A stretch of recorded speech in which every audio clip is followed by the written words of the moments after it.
We're going to get into why the Raider is, in my opinion, the best class for general pub stomping in Chivalry 2, alongside the usual narrated gameplay as we play throughout Raid of Aberfell. If you played when this came out, it was a very Vanguard-focused update, so I feel like it fits. Also playing with Help Me Stepbo, we both had a lot of kills.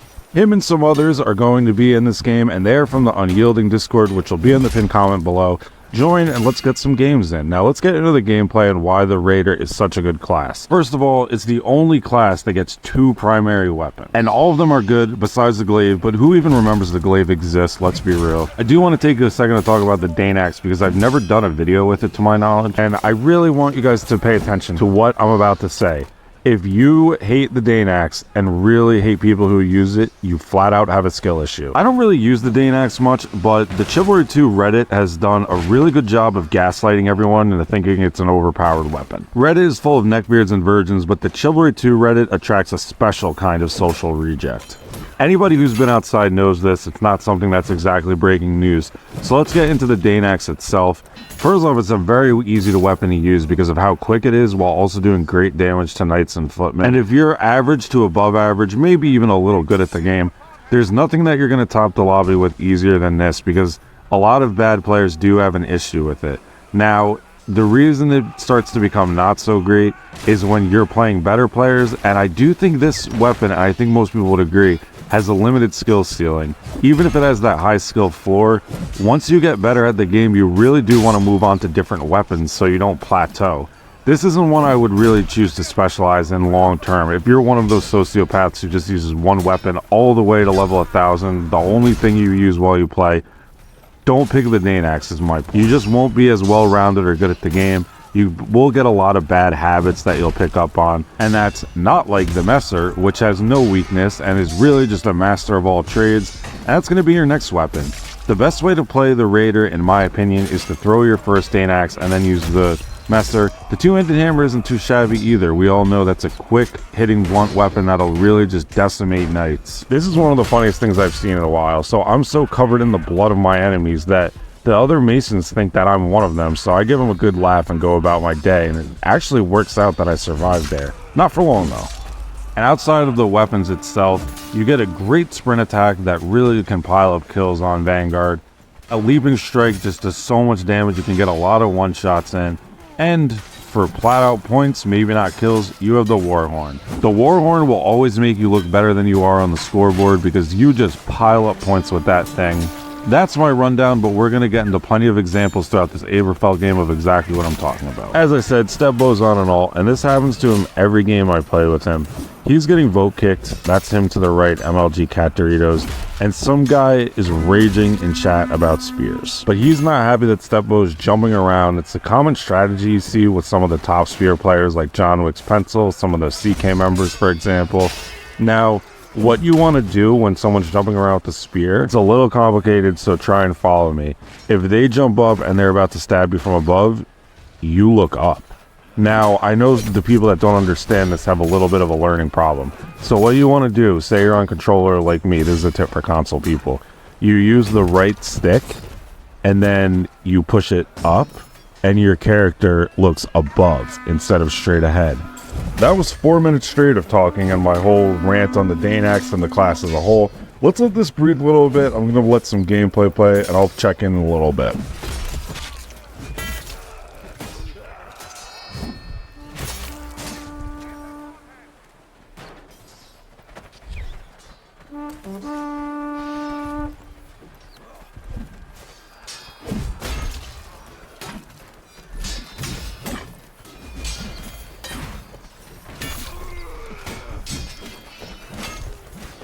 This guy with the Dane Axe really wants us dead, and we get into a pretty cool back and forth. And these kind of kills are satisfying. After we counter his overhead, we excel it back into him for a kill. We did go for the crouch excel, but it really didn't work as well as it could have, but a little bit of an anticlimactic death afterwards. I pointed out recently that I'm telegraphing my drags for slashes way too much. And this guy is going to make the right decision when I start doing them here, that he's just going to hold block if he can't counter them. None of them are going to land, and it leads to a longer fight than it should be, and he's going to sit there and watch as I get finished off from behind.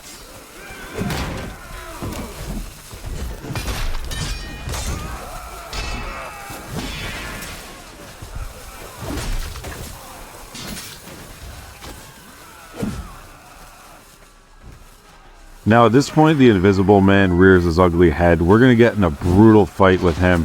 Very close one here. He counters this slash, but not the overhead excel. That was too much for him. We'll see him again soon, I'm sure.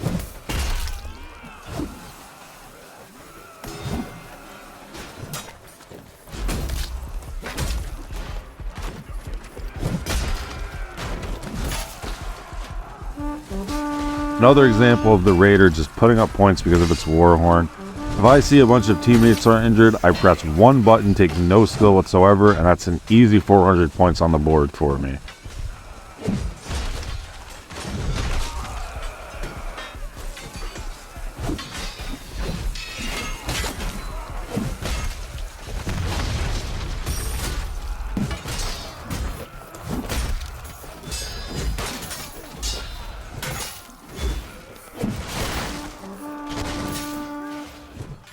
This is an example where I know I'm doing something wrong, but it was funny, so I don't really care. I don't have any weapons at this point, but this guy's running away. I aggressively want him dead. I know spawn wave's coming. Why back up? I'm just going to try and get a funny clip and kill him with a punch. Doesn't exactly work out, but it made for a cool moment. I do try and remind people about once a video that this is a channel for the casual gamer. I have a lot of hours in this game, but despite that, I try and look at it as just a video game that I want to have fun in. We all get sweaty sometimes, but this game has always been about the community and the friends I've made, not so much just being really good at it. That just comes with playtime for me. I could be being a little naive here, but I would like to think this guy thought the same thing because he's going to charge at me with half health on a Vanguard, so he's one shot to the messer, and that's what happens. Thank you for your service, President Harris. Good fight.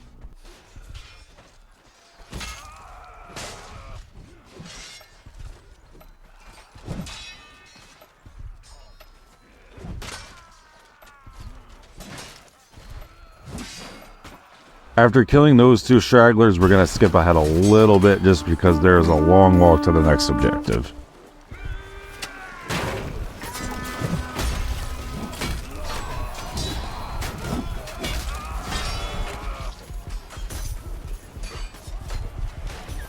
I always loved playing Vanguard on Raid on Aberfell, just because when this update first came out, it was very Vanguard focused. It was like the whole idea behind it was the Highland Sword coming out, the open fields like Braveheart. And what was pretty cool is my brother got really into Chivalry 2 in the very beginning with me, and he did play this update with me for a really good amount of time, put a lot of hours in. He doesn't play Chivalry 2 anymore, but he's very supportive of me and the channel, so I would like you guys to congratulate him because by the time this is out, he will have been married to his high school sweetheart of 14 years. So I'd love for you guys to congratulate him in the comments. I love my brother, and yeah, just a life update for you.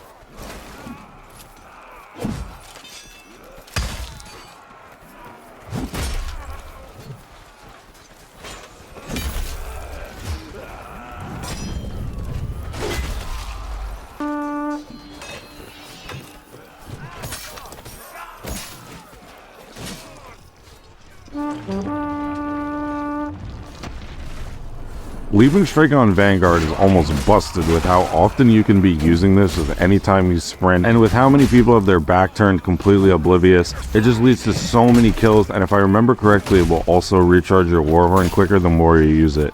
Just a win-win all around.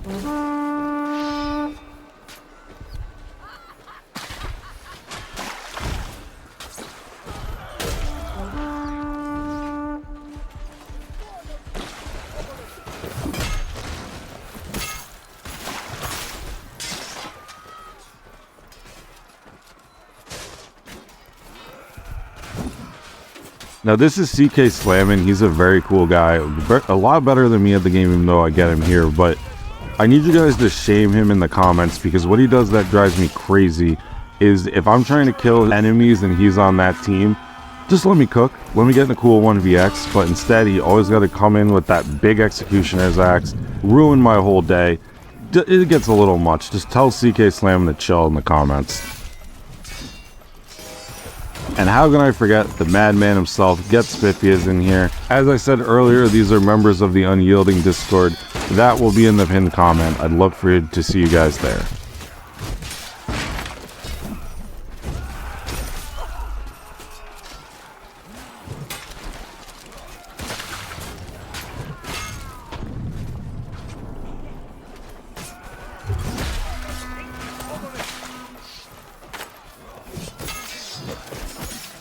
So even though I use the Danax Metzer setup this entire video, I really want you guys to be aware of another strategy, and the two-handed hammer is a great weapon. Don't sleep on it as we massacre some archers. You'll love to see it.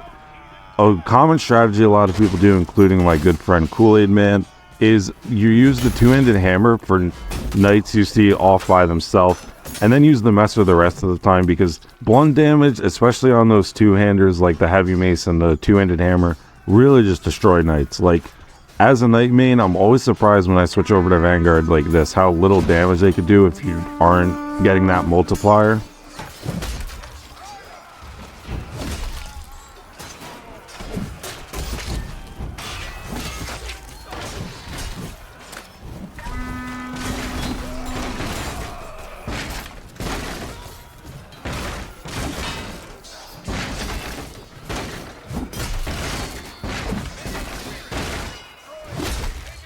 I am just chomping at the bit to kill this archer off by himself, but you'll never guess what happens next.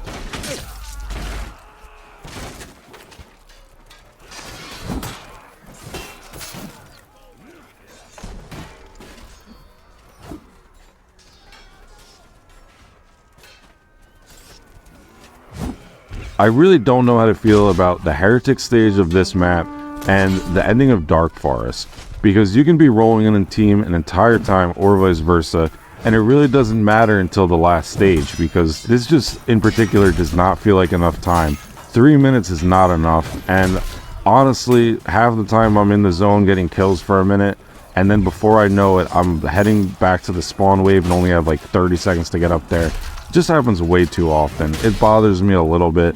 Other than that though, I would say this is a great map. Definitely one of the better ones in the game.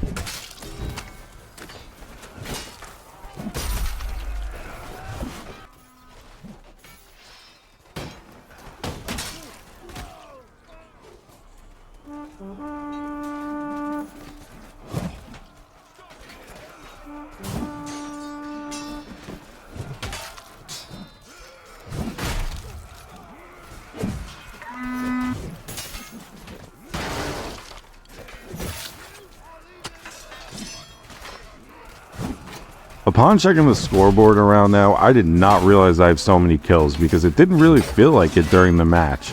It's kind of funny because no matter how good a game I have, these competitive players like Stepbo, I just can't keep up with. And I'm pretty good at the game, don't get me wrong. I was forced to watch Star Wars a lot as a kid because my brothers were very into it. Absolutely horrible franchise, but one thing I did like they said in one of their terrible movies is there's always a bigger fish. And that's kind of how it feels. There's several of these fish that are competitive players. They're just built different. We can't really keep up with them. Do get the win here. The stat line was monstrous. You'll love to see it. If you guys want to check out some of my older videos, I cleaned up the sound on a lot of them and I'm uploading them without publishing to subscribers. They're all in a playlist on the screen right now. I have it up. Love you guys. See you in the next one.